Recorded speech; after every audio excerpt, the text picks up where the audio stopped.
Bible déclare: mon roi est le roi des Juifs. Il est le roi d'Israël. Il est le roi de la justice. Il est le roi de tous les âges. Il est le roi des cieux. Il est le roi de la gloire. Il est le roi des rois et le Seigneur des seigneurs. C'est mon roi. Le connaissez-vous? Mon roi est un roi souverain. Aucune unité de mesure ne peut définir son amour infini. Sa force perdue, sa sincérité est entière. Il est immuable éternellement. Sa grâce est éternelle. Sa puissance est majestueuse. Sa miséricorde est impartiale. Le connaissez-vous? Le plus grand phénomène n'ayant jamais franchi l'horizon de ce monde. Il est le Fils de Dieu. Il est le sauveur du pécheur. Il est la pièce maîtresse de la civilisation. Il est incomparable. Il est sans précédent. L'idée la plus élevée de la littérature. La personnalité dominante en philosophie. La doctrine fondamentale réelle de la théologie. Il est l'unique désigné à être le sauveur absolu.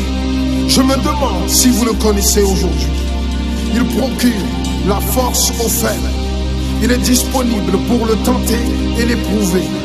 Il sympathise et il sauve. Il fortifie et soutient. Il sécurise et il guide. Il guérit le malade. Il purifie le lépreux. Il pardonne le pécheur. Il acquitte le débiteur. Il délivre le captif. Le défenseur du faible. Il bénit la jeunesse. Il met au service du malheureux. Il considère l'âgé. Il récompense l'assidu. Il embellit l'humble.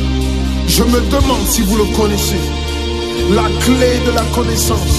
Il est la source de la sagesse. L'embrasure de la délivrance. Le sentier de la paix. Le chemin de la droiture. Il est la grande route menant à la sainteté. La porte menant à la gloire. Le connaissez-vous? Sa vie n'a pas d'égal. Sa bonté est sans limite. Sa miséricorde dure à toujours. Son amour ne change pas. Rassasiante est sa parole.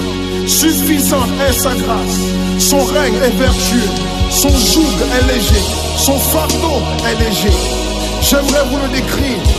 Il est indescriptible. Il est humainement incompréhensible. Il est invincible. Il est irrésistible. Impossible pour vous d'éliminer de vos pensées. Vous ne pouvez l'échapper de vos mains. Vous ne pouvez survivre sans lui, ni vivre sans lui. Les pharisiens ne pouvaient le supporter. Sans contrefaçon, ils ne pouvaient pas